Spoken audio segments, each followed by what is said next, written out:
विशेषतः विपक्ष मेरे वक्तव्य को सुनने का धैर्य रखे तो बहुत सारी चीजें उजागर हो सकती हैं।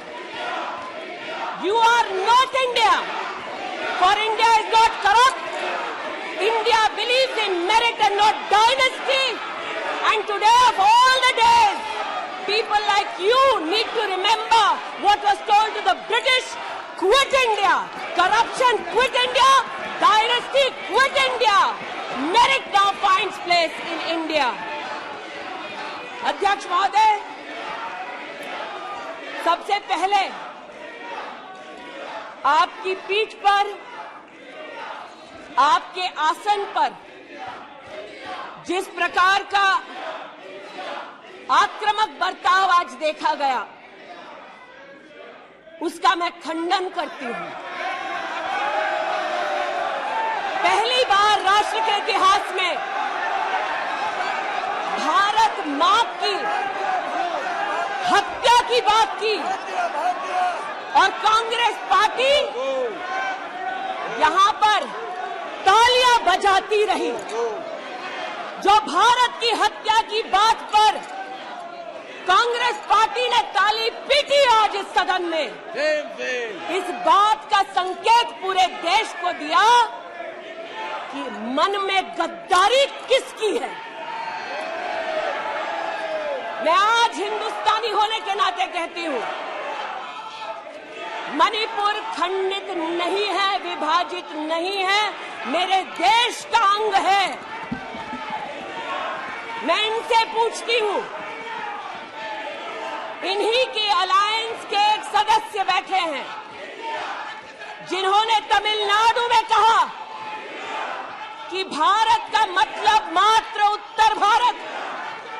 अगर हिम्मत हो राहुल गांधी में तो आकर भारत के ऊपर इस प्रकार का कटाक्ष करने वाले डीएमके के अपने साथी का खंडन करके बताएं। कांग्रेस पार्टी के एक नेता ने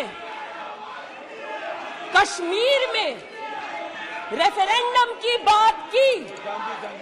अगर हिम्मत है गांधी खानदान में तो इस सदन में और इस देश को बताए कि कश्मीर को देश से हटाने की साजिश में कांग्रेस के उस नेता का वक्तव्य क्यों है।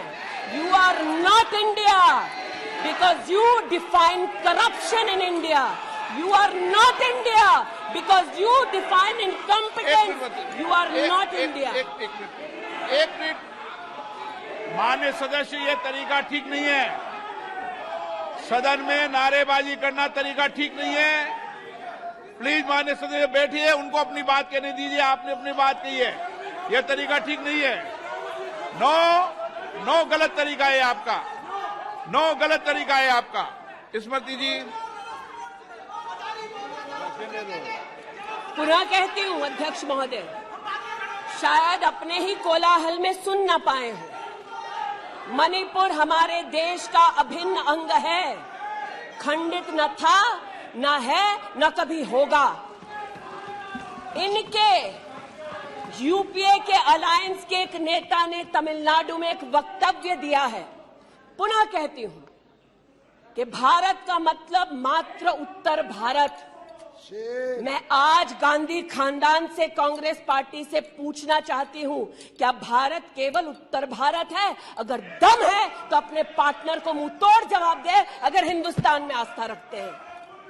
कांग्रेस के एक नेता ने अध्यक्ष महोदय कोर्ट में जाकर वक्तव्य दे दिया कि कश्मीर में रेफरेंडम की तलाशना चाहिए संभावना। मैं आज कांग्रेस पार्टी से पूछना चाहती हूं, क्या उनके आदेश अनुसार ये वक्तव्य कि कश्मीर का खंडन हो, भारत विभाजित हो, क्या ये कांग्रेस के नेतृत्व के आदेश के अनुसार है? अध्यक्ष महोदय, पुनः कहती हूं, हमारे राष्ट्र के संसदीय इतिहास में आज तक भारत मां की हत्या की बात करने वाले कभी भी बैठकर मेज नहीं थपथपाते। कांग्रेसियों ने बैठकर मां की हत्या के लिए मेज थपथपाई है। ये बात करते हैं इंसाफ की। ये चेहरा धूमिल है, ये चेहरा धूमिल है। मैं बताऊं किसका चेहरा है, मैं बताऊं किसका चेहरा है अध्यक्ष महोदय। ये चेहरा है गिरिजा टिक्कू का। सुन लीजिए पंडितों की दास्तान आप भी। गिरिजा टिक्कू का यह चित्र है। 90 के दशक में एक महिला यूनिवर्सिटी में अपना पेचेक लेने जाती है। सारी बातें करूंगी। अपना पेचेक लेने जाती है, बस से घर लौटने का प्रयास करती है। उसको 5 मर्द बस से खींचकर टैक्सी में ले जाते हैं, बलात्कार करते हैं और फिर आरी से उसका बदन काट देते हैं। जब गिरिजा टिक्कू के जीवन पर एक फिल्म में एक प्रति आया, मैं आज कहना चाहती हूं कि कांग्रेस के कुछ प्रवक्ताओं ने उसको प्रोपेगेंडा कहा। सरला भट्ट, आप नहीं चाहते कश्मीरी पंडितों की दास्तान कहीं सुनाई जाए, आप नहीं चाहते वो आइडेंटिफाई हो एज विक्टिम्स। सरला भट्ट मेडिकल स्टाफ थी। 90 के दशक में उसको उसके इंस्टीट्यूट से अगवा करके गैंग रेप किया गया और सड़क के किनारे रखा गया। आज मैं पूछना चाहती हूं कि एक तरफ इनकी अलायंस के लोग हिंदुस्तान को विभाजित करने की बात करते हैं, ये आज अपने आप को इंसाफ के पुजारी बताते हैं, लेकिन मुझे बताइए गिरिजा टिक्कू, सरला भट्ट को कब इंसाफ मिलेगा? हर गली हर मोहल्ले में एक स्लोगन गूंजता था पंडितों के बीच, रलियू सलियू गलीव। पुनः कहती हूं, रलियू सलियू गलीव। आप चिल्लाना बंद करें, समझे पहले। रलियू सलियू गलीव। या तो अपना धर्म बदलो या कश्मीर छोड़ो या यहीं मरो। उनकी आवाज भारत की आवाज नहीं है। उनकी आवाज को आपने कभी नहीं सुना। मैं आज कहती हूं, इन्होंने कहा अश्रु बहाए, भ्रमण किया 84 के दौरान में। मुझ जैसे कई लोग देश की राजधानी में थे और किसी का वक्तव्य ना सुने अध्यक्ष जी। एक पत्रकार है प्रणय गुप्ता, उन्होंने लिखा कि सिख बच्चों को कैस्ट्रेट करके उनके अंगों को उनकी मां के मुंह में ठूसा गया। आज बोलती हूं, त्रिलोकपुरी में 30 औरतों को इकट्ठा करके चीला गांव में ले जाकर उनका बलात्कार किया। सुल्तानपुरी में एक महिला ने एफिडेविट दी है, मेरे हस्बैंड को मार दिया, बेटी को शादी से एक रात पहले उठाकर ले गए और उसका बलात्कार किया। एक 45 साल की मां ने कहा सिख दंगों के दौरान कि न सिर्फ मेरे पति को मारा, न सिर्फ मुझे गैंगरेप किया, बल्कि मेरे सामने मेरे बेटे पर केरोसिन छिड़ककर उसको आग लगा दी गई। और आज भारत की बात करते हैं, कहते हैं कि कश्मीर से कन्याकुमारी तक 130 दिन चल रहे थे। मैं जोड़ों के दर्द पर भाषण नहीं दूंगी अध्यक्ष महोदय, लेकिन इतना जरूर कहूंगी कि जिन वादियों को हिंदुस्तान ने खून से सना देखा है, जिन वादियों में गोलियों की आवाजें हर दिन सुनाई देती थी, जब ये उन वादियों में गए तो जैसे कश्मीरी कहते हैं शीन जंग कर रहे थे, बर्फ के गोलों के साथ अपने के किसी परिजन के साथ खेल रहे थे। अध्यक्ष महोदय, ये तब संभव हुआ जब प्रधानमंत्री मोदी ने धारा 370 हटाई। आज इस सदन में उल्लेख हुआ है कि ये गए हैं, I have been to Manipur, you might have not been. आज इस सदन उल्लेख हुआ है कि ये यात्रा में गए और यात्रा में क्या आश्वासन दिया कि अगर इनका बस चले तो धारा 370 ये पुनः स्थापित कर दे।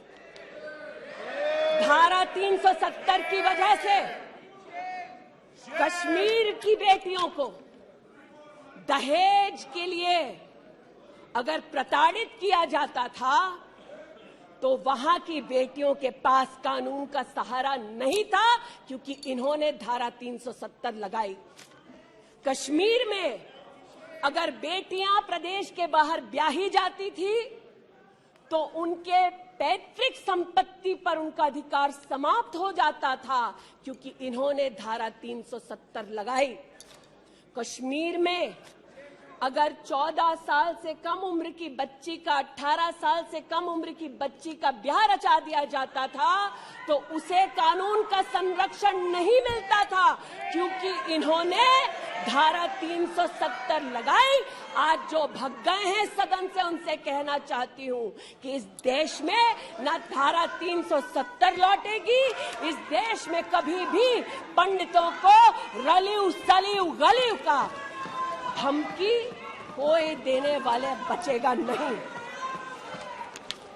आज कई यहां पर बहनें उपस्थित हैं जो वहां से अपनी आक्रोश को और राहुल जी के प्रति समर्थन को व्यक्त कर रही हैं।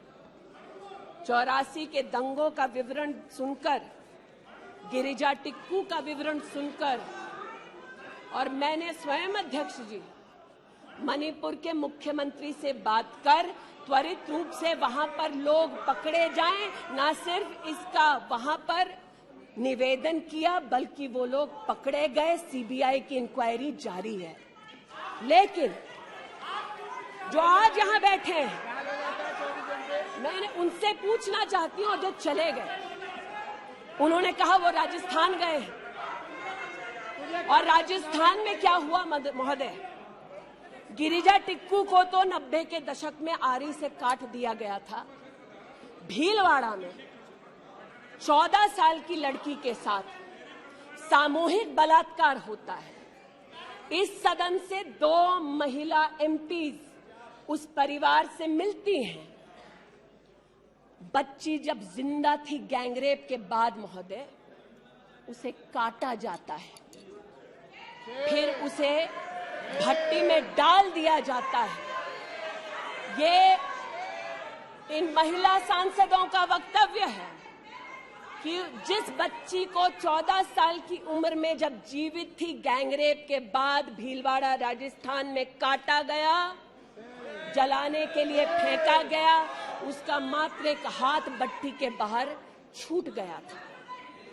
मैं आज पूछना चाहती हूं अध्यक्ष महोदय, ये आज जो जोर जोर से चिल्ला रहे हैं, न्याय की गुहार इन्होंने तब नहीं लगाई जब 60 साल की एक महिला का पश्चिम बंगाल में उसकी नाती के सामने गैंगरेप हुआ।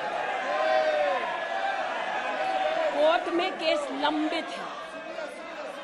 इनका दिल नहीं दहला और पूछ रहे थे कि मणिपुर के बारे में, आप नॉर्थ ईस्ट के बारे में नहीं जानते। जिन्होंने प्रस्तावना की उनसे कहती हूँ, नल्ली का मैसेकर हुआ, 5 मिनट के लिए कांग्रेस की एक नेत्री गई, लेकिन इनका क्या रुख था तब?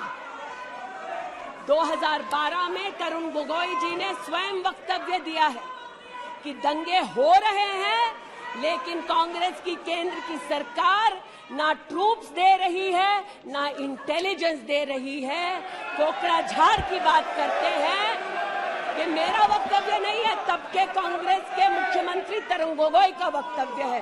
कोकराझार में हिंसा होती है, धुबड़ी में 3-3 महीने कर्फ्यू रहता है। आज महोदय जो लोकतंत्र की दुहाई दे चुके हैं, हम बार बार इस सदन में बार बार इमरजेंसी की गाथा को याद करते हैं। इस सदन में हम लोग बार बार उन नेताओं को, उन सामाजिक संस्थाओं को, उन मीडिया के बंधुओं को, उनकी प्रिंटिंग प्रेस कैसे जबरन बंद कर गई, उसको, इस पर विस्तृत चर्चा होती है। लेकिन इमरजेंसी के कालखंड में साधारण महिला का इन्होंने, कांग्रेस पार्टी ने क्या हश्र किया। स्नेहलता रेड्डी की आज बात करना जरूरी है। बेंगलुरु की जेल में बंद किया गया, और इसलिए बंद किया गया क्योंकि वो सोशलिस्ट थी, भाजपाई नहीं थी, सोशलिस्ट थी। और जब बंद किया 2 मई 1976 को, तब उन्होंने अपनी प्रिजनर्स डायरी में लिखा, और मैं कोट कर रही हूं, जो पब्लिकली अवेलेबल है। As a woman comes in, she is stripped naked in front of everyone else. When a human being is sentenced, is the punishment not enough? Must the human body be degraded and humiliated? ये स्नेहलता रेड्डी के शब्द हैं, जो उन्होंने emergency के कालखंड में jail में लिखे, अपनी अचीवमेंट्स को बताते हुए। जून 6, 1974 में स्नेहलता रेड्डी लिखती है that at least I have achieved something here. I have stopped the horrible beatings the women prisoners used to get. ये कांग्रेस का इतिहास है, और ये भारत की बात करते हैं। अस्थमा की पेशेंट थी ये महिला, जेपी जी को तो डायलिसिस ना करने दिया, अस्थमा की इस पेशेंट को दवा नहीं लेने दी। वो 2 बार एस्थमेटिक कोमा में गई, और एस्थमेटिक कोमा में जाते जाते जब उनकी हालत बिगड़ी तो पैरोल पर उनको 15 जनवरी 77 में छोड़ा। चार्जशीट में इस औरत का नाम नहीं था, और 5 दिन बाद उनका देहांत हो गया। इनका इतिहास खून से सना है, और जिनकी हत्या हुई आज वो इनको कटघरे में नहीं ला सकते, इसलिए आज इस सदन में मैं उनका नाम ले रही हूं, उनके बारे में बोल रही हूं। चाहते हैं कि मणिपुर पे चर्चा हो, मणिपुर पे चर्चा करने के लिए बार बार पार्लियामेंट्री अफेयर्स मंत्री ने गुहार लगाई, बार बार देश के गृह मंत्री ने कहा, हमारे श्रद्धेय राजनाथ जी ने भी कहा कि आप मणिपुर पे सदन पर चर्चा कीजिए, हम चर्चा के लिए तैयार हैं, भागे ये, हम नहीं, भागे ये और हम नहीं। और भागने के पीछे कारण क्या? क्योंकि गृह मंत्री जब बोलने लगेंगे, परतें जब खुलने लगेंगी, तब ये मौन साध लेंगे। मौन मुद्रा का उल्लेख हुआ था, मौन थे ये लोग कई चीजों पर, और आज भी हैं। अध्यक्ष महोदय, मेरे हाथ में केपीएमजी की एक रिपोर्ट है जो इनके कार्यकाल से संबंधित है, जो कहता है कि करप्शन की वजह से यूपीए की कार्यकाल में हमारे देश की जीडीपी की ग्रोथ को 9% का नेगेटिव इंपैक्ट होगा। ये अंतर्राष्ट्रीय एजेंसीज बोल रही थी, लेकिन ये चुप थे, आज भी चुप हैं। जो लोग जीरो लॉस थियरी सिखाते थे, आज उसी कांग्रेस के एक नेता को कोयला घोटाले के लिए सजा हुई है, और वो चुप है। लेकिन चुप और बहुत सारी चीजों में रहे महोदय। 2005-06 में यूपीए की सरकार को यह ज्ञात हो गया था कि खुले में शौच करने की वजह से महिलाओं का बलात्कार हो रहा है। 2005-06 में इनको पता था, ये सरकारी सर्वे में ज्ञात हुआ है, लेकिन ये चुप थे। 2010 में वर्ल्ड बैंक की रिपोर्ट ने कहा, इनकी तब सरकार थी, कि स्वच्छता न होने की वजह से देश की जीडीपी पर 6.4 का नेगेटिव इंपैक्ट है, ये चुप रहे। महिला का बलात्कार खुले में शौच में हो रहा था, इनको पता था, ये चुप रहे। 2014 तक देश में केवल 39% आबादी को इन्होंने टॉयलेट की व्यवस्था सुनिश्चित करके दी। 2019 तक 100% कवरेज हुआ। 110 मिलियन टॉयलेट। ये हंसते हैं इस पे अध्यक्ष जी।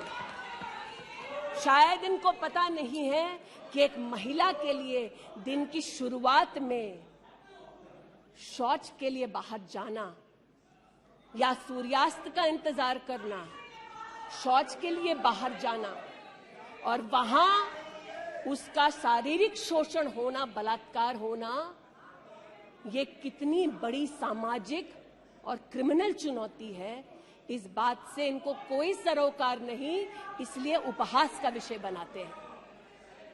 आज मुझे ये कहते हुए शर्मिंदगी है कि मैं यहां पर कह रही हूं कि खुले में शौच करने वक्त औरत का बलात्कार होता है, ये उपहास उड़ा रहे हैं और महिला उपहास उड़ा रही है।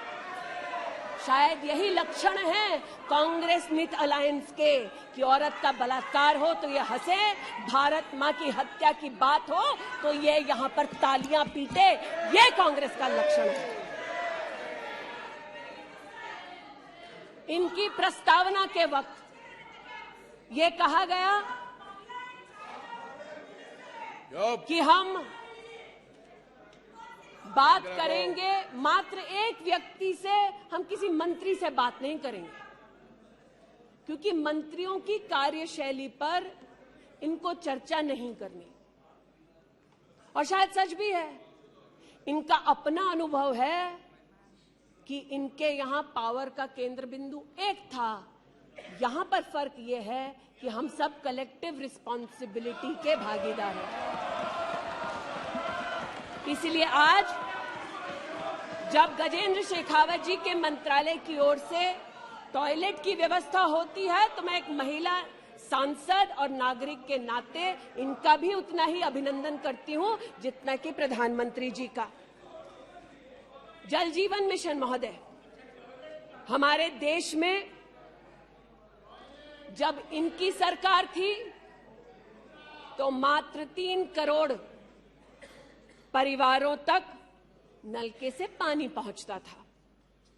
अब 2019 का आंकड़ा कहता है कि आपने तब तक 9.5 करोड़ तक पानी पहुंचाया और अब लगभग 19 करोड़ 40 लाख और 12 करोड़ 40 लाख तक आपका पानी नलके से पहुंच चुका है। लेकिन इनको इससे भी सरोकार नहीं कि अगर टॉयलेट बना, महिलाओं का शोषण कम हुआ, देश की साधारण महिला का सम्मान बढ़ा, तो इनसे इनका कोई सरोकार नहीं। स्पष्ट है, गरीब के घर में नल से जल पहुंचा तो कांग्रेस का उसका कोई सरोकार नहीं। ये स्पष्ट है और सही है। हमारा सरोकार है, देश हमारा है, सेवा हमारी है। आज ये उत्तेजित है कि मैं इस सदन में मंत्रिमंडल के अपने कई सहयोगी साथियों का वर्णन करती हूं। एक ऐसी महिला मंत्री का वर्णन कर रही हूं जो वर्तमान में नहीं है। जनधन के माध्यम से 23 करोड़ महिलाओं का बैंक का खाता खुला। ये इनके लिए कोई मान्यता नहीं रखता, ये मुझे स्वीकार है, ये हमारे लिए अहम है।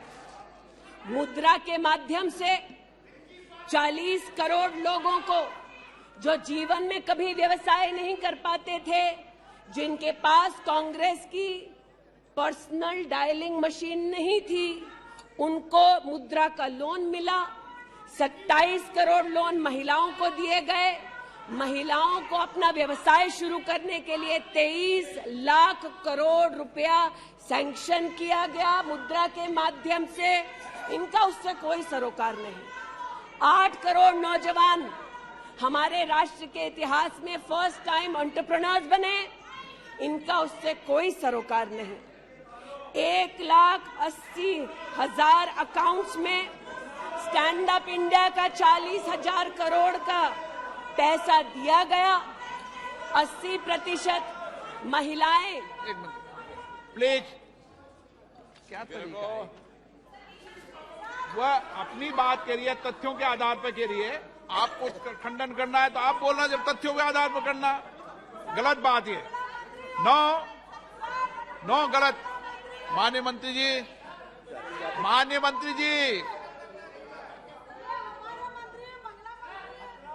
आपकी अनुमति से सर मैं पुनः बोलूं तो जैसा कि मैंने कहा, महिला का अगर आर्थिक सामाजिक उत्थान होता है तो इससे इनको कोई सरोकार नहीं। सेल्फ हेल्प ग्रुप की बात करते हैं, जब इनकी सरकार थी तब मात्र 19 लाख सेल्फ हेल्प ग्रुप्स को इन्होंने 80,000 करोड़ का लोन दिया। हमने 9 करोड़ महिलाओं को 5 लाख करोड़ की आर्थिक व्यवस्था करके दी देश के सेल्फ हेल्प ग्रुप में। यह हमारा अभिमान है। जो आज महिला के बारे में चर्चा कर रहे हैं, बंद करो सर। जब इन्होंने महिला संबंधित बजट की व्यवस्था की तब इनके कार्यकाल से 130% ज्यादा बजट हमारे प्रधानमंत्री जी ने देश की महिलाओं को समर्पित किया। ये हमारा अभिमान है। आयुष्मान भारत के अंतर्गत 10 करोड़ परिवारों में महिलाओं को आयुष्मान भारत का कार्ड मिला। आज तक 2 करोड़ 60 लाख महिलाओं ने हॉस्पिटल वेलनेस सेंटर में सुविधाएं ली। ब्रेस्ट कैंसर में 12 करोड़, सर्विकल कैंसर में 8 करोड़ महिलाओं ने स्क्रीनिंग कराई।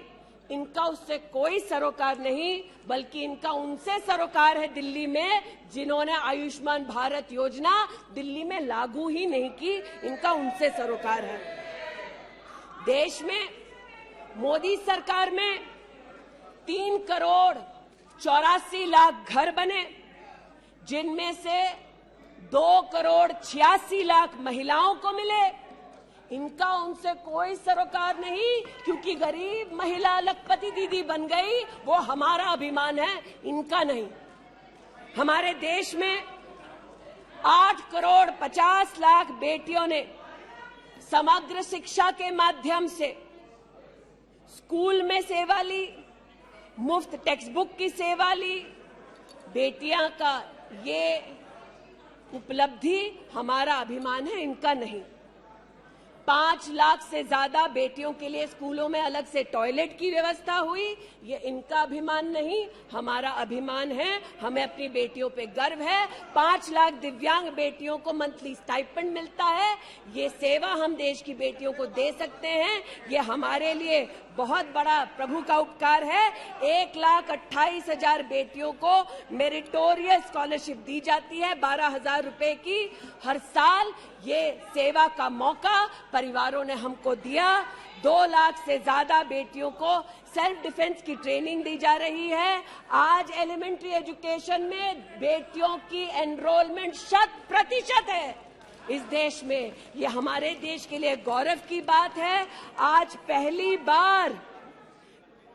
बार फीमेल एनरोलमेंट उच्च शिक्षा में महोदय 2 करोड़ से ज्यादा हुआ है महिलाओं का। ये देश के लिए गौरव की बात है। आज दलित बेटियों का एनरोलमेंट बढ़ा है 38%। दलित बेटियों का उल्लेख करती हूँ, ये चिल्लाते हैं इनको दलित बेटियों से सरोकार नहीं, हमको है। ये हमारे लिए गर्व की बात है। आदिवासी बच्चे, लड़कियां 63% उनका एनरोलमेंट बढ़ा महोदय। आदिवासी बच्चों के साथ इनका कोई सरोकार नहीं। आदिवासी बेटियों ने हमारे प्रधानमंत्री को सेवा का मौका दिया। ये हमारे लिए प्रभु की असीम कृपा है। नॉर्थ ईस्ट की बात करते हैं तो महिला ने नॉर्थ ईस्ट में 34% की इंक्रीज हुई है इनरोलमेंट में। नॉर्थ ईस्ट के मेरे सभी साथियों को, चाहे वो सदन में कहीं भी बैठे हों, महिलाओं की दृष्टि से मैं अभिनंदन देती हूं। आज हमारे देश में महिला जो पीएचडी करती है 99.2% की वृद्धि हुई है एनरोलमेंट में पीएचडी करने वाली महिलाओं में। ये हमारे लिए हिंदुस्तानी होने के नाते गौरव की बात है। आज जो महिला शैक्षिक संस्थानों में सेवा दे रही, यूनिवर्सिटीज में, इंस्टीट्यूशंस में, कॉलेजेस में 66%, 66% उनकी वृद्धि हुई है। आप हो करते जाएं, हम तो उनके लिए बल्ले बल्ले ही करेंगे। आज मुझे ये कहते हुए खुशी है कि हमारे लेबर मिनिस्ट्री ने कहा है कि ईपीएफ में 28,70,000 महिलाओं ने अब अपने आप को सब्सक्राइबर बनाया है। आज 2017 से लेकर 22 तक लगभग 1400 महिला साइंटिस्ट को भारत सरकार की विविध स्कीम्स के अंतर्गत सहयोग मिला है। आज महिलाओं को मैटरनिटी लीव में 26 हफ्ते की पेड मैटरनिटी लीव मोदी सरकार ने सुनिश्चित की है।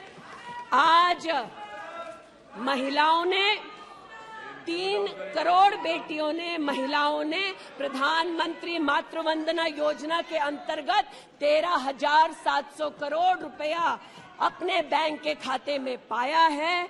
इस सेवा के लिए प्रधानमंत्री जी को आभार और बेटियों का अभिनंदन।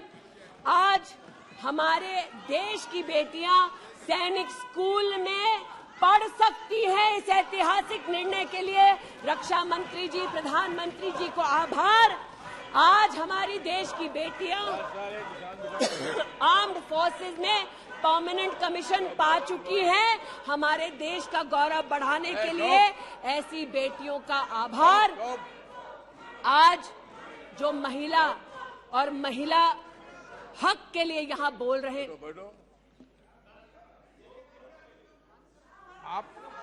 आप विषय पे बोल रही हैं और अविश्वास प्रस्ताव पे सब विषय पर बोल सकते हैं। ये तरीका अच्छा है क्या? बोलिए माननीय। वो भी शायद मजबूर हैं, उनको भी रिमोट से डायरेक्शन आया है।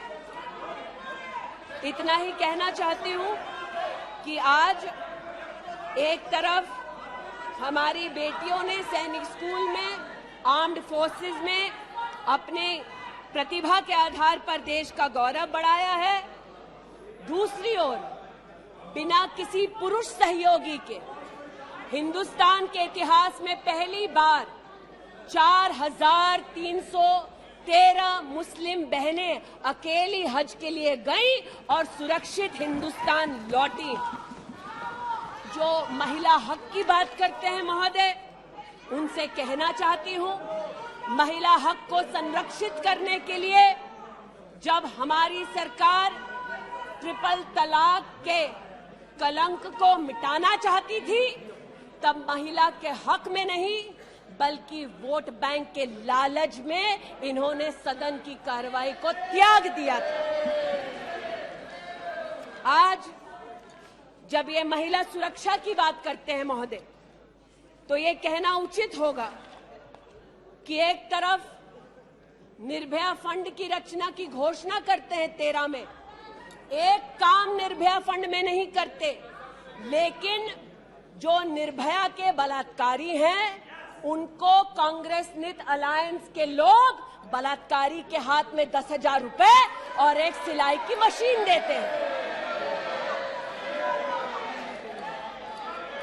आज हमें इस बात का गौरव है कि देश में 42 प्रोजेक्ट्स 5,000 करोड़ की लगभग लागत से भारत सरकार के सौजन्य से बन रहे हैं। जो महिला सुरक्षा के लिए ये न कर पाए, वो आज प्रधानमंत्री मोदी कर रहे हैं। आज integrated emergency response management system के अंतर्गत देश के 983 रेलवे स्टेशन पर महिला पैसेंजर्स के लिए 2400 घंटे सुरक्षा का प्रावधान किया गया। आज कोंकण में वीडियो सर्वेलेंस सिस्टम की विशेष व्यवस्था महिला संरक्षण और महिला सुरक्षा के लिए की गई। आज चूंकि रेल मंत्री बैठे हैं, आर्टिफिशियल इंटेलिजेंस के आधार पर facial recognition system, integrated surveillance system, ये सब भारत सरकार के सौजन्य से महिला सुरक्षा के लिए प्रधानमंत्री मोदी ने सुनिश्चित की। एक बात पर मैं आपत्ति अभी दर्ज करती हूं अध्यक्ष जी, कि जिनको आज मुझसे पहले वक्तव्य देने का अधिकार दिया गया, उन्होंने जाते जाते एक अभद्र यहां पर लक्षण के दर्शन दिए। It is only a misogynistic man who can give a flying kiss to a parliament with seats female members of parliament. ऐसी गरिमा विहीन आचरण को इस देश के सदन में कभी नहीं देखा गया। ये उस खानदान के लक्षण हैं, ये आज सदन में देश को पता चले। लेकिन कहां गए हैं, वहां पर क्या हालात हैं अध्यक्ष महोदय? गोद भराई के नाम पर राजस्थान में भास्कर ने लिखा है कि राजस्थान की कांग्रेस की सरकार जेब भराई कर रही है। 13 से 20 महीने का घरबाशय दिखाया जा रहा है राजस्थान में, और भारत की तिजोरी से पैसा लूटा जा रहा है। इनका सरोकार महिला उत्थान से नहीं, ये महिला के बारे में क्या सोचते हैं, इनकी क्या हरकतें हैं, इनके नेता ने जाते जाते यहां पर उसको प्रसारित कर दिया है। लेकिन इन्हें सरोकार इनके नेता को किससे है? चीन से है। तो चूंकि सब चीन में इतनी रुचि लेते हैं कांग्रेस पार्टी के नेता, इसलिए आज एक सुखद समाचार भी सुनाती हूं। चीन में 31st यूनिवर्सिटी गेम्स हुआ। 1959 से लेकर आज तक भारत को मात्र 18 पदक मिले। इस बार 26 मेडल का रिकॉर्ड हिंदुस्तान के बच्चों ने स्थापित किया। भारत मां के टुकड़े के लिए तालियां बजाते थे, भारत मां के बच्चों के लिए तो बजा दो। 11 गोल्ड, 5 सिल्वर, 10 ब्रॉन्ज। आज देश के यूनिवर्सिटी के छात्र देखें कि 31st यूनिवर्सिटी गेम में भारत का नाम रोशन करने वाले छात्रों के लिए मैं गुहार लगा रही हूं कि कांग्रेस पार्टी यहां अभिनंदन कर दे, लेकिन वो अभिनंदन से भारत के बच्चों को वंचित रखते हैं।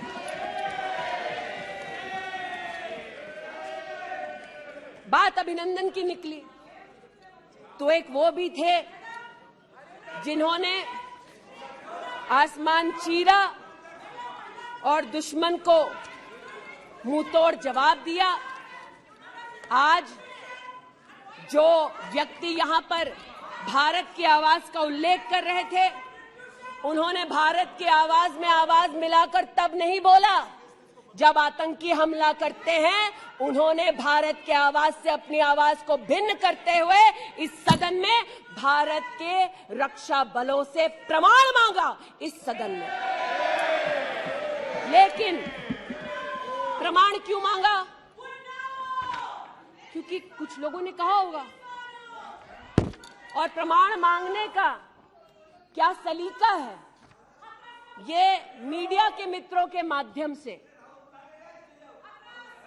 आया है ध्यान में देश के। न्यूज क्लिक की आज बात करना थोड़ा मैं जरूरी समझती हूं। न्यूज क्लिक, नेवल सिंघम कुछ पत्रकारों को हिंदुस्तान में लिखते हैं कि किस प्रकार से हिंदुस्तान के खिलाफ न्यूज सर्कुलेट होनी चाहिए, कैसे चाइना के समर्थन में अलग अलग आर्टिकल लिखने चाहिए। और इसे एक बार छपवा दो तो ट्राई कॉन्टिनेंटल पब्लिकेशन इसको इकट्ठा करके फिर काम आगे बढ़ाएगा। मेरे एक पार्लियामेंट्री सहयोगी निशिकांत जी ने इस पर जब विषय उठाया तो मैं स्तब्ध हूं कि कांग्रेस पार्टी ने डिमांड नहीं की कि अगर कोई बाहरी ताकत का पैसा लेकर हिंदुस्तान में व्यवस्थाओं को भंग करना चाहता है, हिंदुस्तान को कलंकित करना चाहता है तो उस पर कार्रवाई करो। ऐसा कांग्रेस का पक्ष नहीं था। कांग्रेस ने पक्ष ये लिया कि जो निशिकांत दुबे के मुंह से शब्द निकले हैं उनको एक्सपंज कर दीजिए।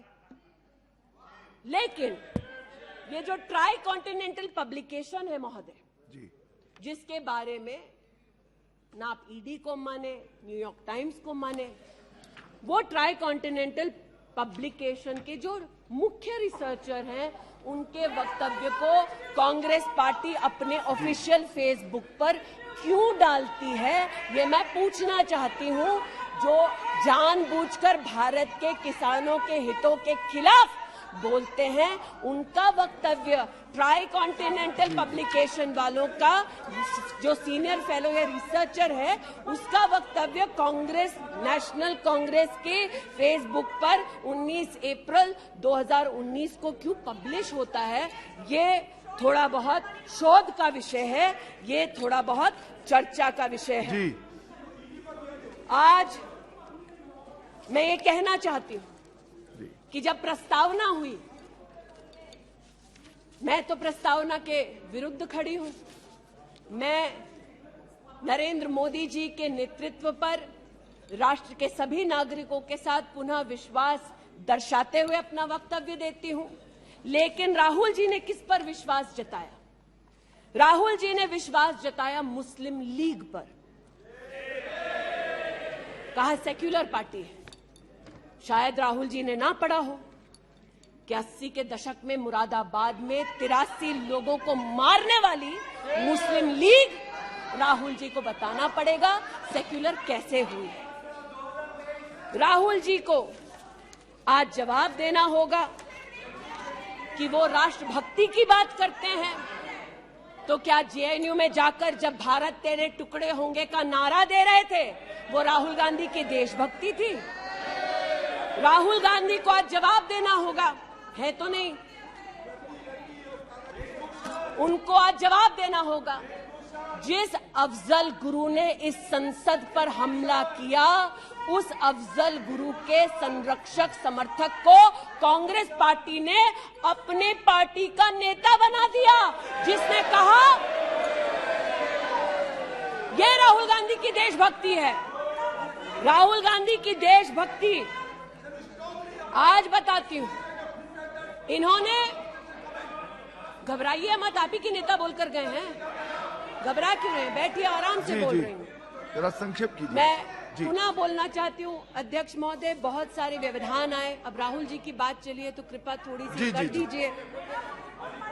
दोबारा कहती हूँ, क्या बोले हैं और क्या बाहर बोले हैं। देश के बाहर गए तो कहा आइडियाज ऑफ इंडिया कॉन्क्लेव में that there is going to be a Mars upsurge. India has massive amount of polarization. ये राहुल गांधी के शब्द हैं। इसका मतलब राहुल गांधी ने विदेश में जाकर कहा हिंदुस्तानी सौहार्द की भूमिका में नहीं रहते। राहुल गांधी ने कहा कि हिंदुस्तानी भाईचारे में इतना विश्वास नहीं करते because there is a massive amount of polarisation. और राहुल गांधी ने कहा there is going to be a mass upsurge. Now the question is, how can the opposition effectively use the upsurge to change politics? मतलब उन्होंने कहा कि देश में उथल पुथल होगी। मैं स्पष्ट करना चाहता हूं, विपक्ष इस उथल पुथल को कैसे इस्तेमाल कर सकता है ये मैं सोच रहा हूं। फिर उनका शब्द है देश में केरोसिन फैला है, हमें एक चिंगारी की जरूरत है। आज पूछना चाहती हूं, माचिस ढूंढते ढूंढते राहुल गांधी कहां गए? अमेरिका गए? तंजीम अंसारी के साथ जो पाकिस्तानी इमाम जावेद अहमद के साथ ताल्लुक रखते हैं, अमेरिका में अपने कार्यक्रमों को उनके साथ करवाया। राहुल गांधी, मिन्हाज खान, जो हिंदुस्तान के खिलाफ आवाज बुलंद करते हैं, उनके साथ उन्होंने मीटिंग की। आज जो लोग इस देश में एस्पियोनाज के लिए पकड़े जाते हैं, उनका राहुल गांधी ने जाकर विदेश में समर्थन किया। वे तब से अडानी अडानी कर रहे हैं, तो अब थोड़ा मैं भी बोल दूं। फोटो मेरे पास भी है। इतना ही खराब है तो जीजा जी उसके साथ क्या कर रहे हैं? तो निशिकांत जी सही कहा, किसी को सेट करो, किसी को भेंट करो। पूछना चाहती हूं, 1993 में मुंद्रा पोर्ट में कांग्रेस की सरकार ने अडानी को जगह दी। तब प्रधानमंत्री कौन थे? कांग्रेस के थे। वित्त मंत्री कौन थे? मनमोहन सिंह थे। अडानी बोल रही हूं। यूपीए के कार्यकाल में अडानी को इन्होंने 72,000 करोड़ का लोन दे दिया। क्यों दिया? राजस्थान में 60,000 करोड़ से ज्यादा का समझौता कर लिया गहलोत जी के साथ। 20,000 एकड़ जमीन ले ली। क्यों किया? केरल में कांग्रेस की यूडीएफ सरकार के साथ पोर्ट का काम क्यों दिया? महाराष्ट्र में जब कांग्रेस के पास सत्ता थी, तो फिर कांग्रेस ने अडानी को पोर्ट का काम क्यों दिया? बंगाल में हल्दिया पोर्ट का काम अडानी को क्यों दिया? छत्तीसगढ़ में कांग्रेस पार्टी ने अडानी को काम आदिवासियों ने मना किया, फिर भी क्यों दिया? अब इसमें बेटा कितना सेट होगा, दामाद को कितना भेंट होगा, हम क्या जाने। लेकिन आज अरे दामाद का मामला है, बैठ जा भाई। दामाद आपका नहीं है, जिनका है वो नहीं चिल्ला रहे, आप क्यों चिल्ला रहे? बैठ जाइए भाई। जिसका है दामाद वो नहीं चिल्ला रहे, आप क्यों चिल्ला रहे? बैठिए। अरे बैठ जाइए, बैठ जाइए, बैठ जाइए, बैठ जाइए, बैठ जाइए। कोयले घोटाले में पकड़े गए, 2G में भी पकड़े जाएंगे। बैठ जाइए प्लीज। आप बताइए, इस पूरी बला की जड़ महोदय, पूरी बला की जड़ परिवारवाद में है, और परिवारवाद की राजनीति की जड़ कांग्रेस पार्टी में है। इनके अलायंस के लोग चारा खाते हैं, ये उनके घर मटन खाने चले जाते हैं। इनके अलायंस के लोग रेल की नौकरी के लिए गरीब की जमीन खाते हैं, जाके वो उन्हीं लोगों को गले लगाते हैं। और इनके सब के पीछे एक ही मजबूरी है, जो बड़ी विनम्रता से अजीत दा ने भी स्वीकारी कि मजबूरी हमारी कि तीसरी बार जनता कह रही है, फिर एक बार मोदी की बारी। Okay, now please conclude. तो मैं लिसन प्लीज। ये आज बैठिए। यहाँ पर उल्लेख कर रहे थे किसान की। आप भी बैठिए, आप किस लिए खड़े? ये बात आज कर रहे थे किसान की, तो किसान का क्या हश्र करते हैं वो मैं बताना चाहती हूँ। अध्यक्ष महोदय, थोड़ी सी मुझे मोहल्लत दे दें। ये मैं कहना चाहती हूँ उस क्षेत्र की बात जिसकी मैं प्रतिनिधि हूँ, जहाँ पर बैठिए प्लीज, बैठिए दलित प्लीज मांग कर रहे थे विद्यालय की। 1982 में किसानों ने 4 बीघा 2 बिस्वा जमीन इंटर कॉलेज के लिए दी, और अमेठी में धोखे से किसानों की ये जमीन हड़पने वाले फाउंडेशन का नाम गांधी खानदान है।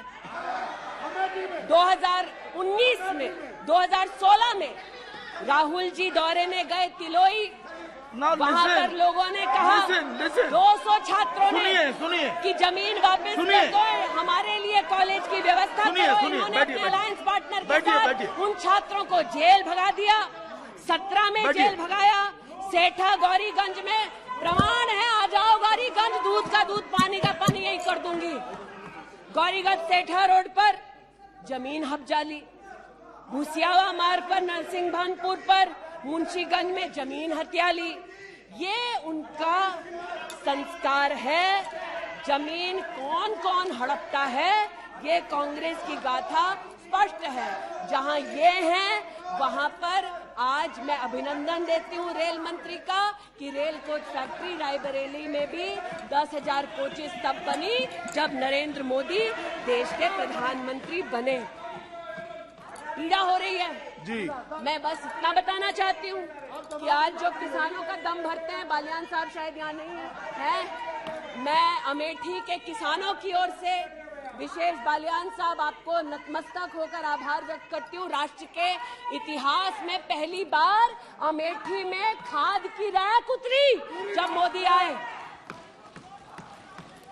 इन्होंने न खाद दी, गौरीगंज में किसानों पर लाठीचार्ज करते थे, राजनाथ जी इसके साक्षी हैं। इन्होंने 80% लोगों के पास अमेठी में जहां 5 दशक इन्होंने राज किया, 80% लोगों को शौचालय नहीं दिया, 60% लोगों के घर में बिजली नहीं दी। और ये आज लोकतंत्र की बात करते हैं, अपनी प्रतिभा की बात करते हैं। आज मैं आभार व्यक्त करती हूँ, अमेठी का पहला सैनिक स्कूल मोदी जी ने दिया, 7.5 लाख लोगों को मुफ्त अनाज मोदी जी दे रहे हैं। अमेठी का आज पहला मेडिकल कॉलेज जिसके नाम से इस खानदान ने जमीन हड़प ली थी, वो नरेंद्र मोदी ने दिलवाई। आज मैं इतना कहना चाहती हूँ अध्यक्ष महोदय, जो अभी है नहीं, जो 50 साल की उम्र के बाद देश देखने निकले थे, वो देश के किस कोने में वर्तमान में है मैं नहीं जानती, लेकिन इतना एक मिनट। और देखिए, आपने एक फिलोसोफर का मंत्रिमंडल में अविश्वास प्रस्ताव लाया है। मंत्रिमंडल उस संबंध में बोलेगा, उनको बोलने का अधिकार है। प्लीज आप बैठ जाइए।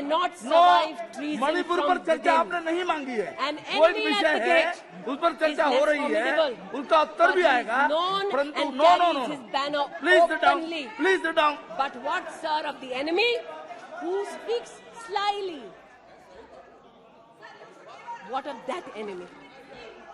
आज जिनके पास ना नीति थी, ना नियत थी, ना देश के प्रति निष्ठा थी, आज ना जो कभी हिंदू के हुए, जिन्होंने राम के अस्तित्व को नकार दिया, ना सिखों के साथ जिन्होंने इंसाफ किया, जो ना कभी महिलाओं के उत्थान के लिए समर्पित थे, ना नौजवान के सशक्तिकरण के लिए समर्पित थे, ना किसान के बलिदान को स्वीकार कर किसान की समृद्धि के लिए समर्पित थे।